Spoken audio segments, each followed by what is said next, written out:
இந்த கருப்பு கவுனி அரிசிக்கு ஆங்கிலத்தில் நீங்க அடிச்சு பாருங்க, என்ன பேர் தெரியுமா அதுக்கு? ஃபோர்பிடன் ரைஸ் அப்படிமா.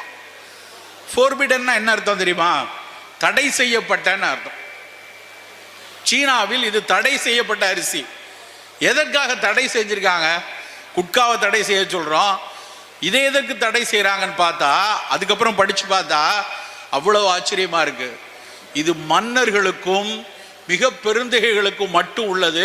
மற்றவங்கெல்லாம் சாப்பிடக்கூடாதுன்னு, பயிரிடக்கூடாதுன்னு திபெத்திய மன்னர்கள் பர்மிய மன்னர்கள் ஒரு காலத்தில் தடை செய்து வச்சிருக்காங்க. ஆனால் ஆய்ந்தறிந்து பார்த்தால் இருக்கிற அரிசியிலே எத்தனை அரிசி, இப்போ 174 அரிசி இங்கே போட்டிருக்கோம். கிட்டத்தட்ட 1,65,000 அரிசி இனங்கள் இருப்பதாக இந்தியன் ரைஸ் ரிசர்ச் இன்ஸ்டியூட் கட்டாக்கில் சொல்றாங்க. அத்தனை அரிசிகளில் இதுவரை கண்டறியப்பட்டதில் மிகச்சிறந்த மருத்துவ குணம் கருப்பு கவுனி அரிசிக்கு மட்டும்தான் இருக்கு.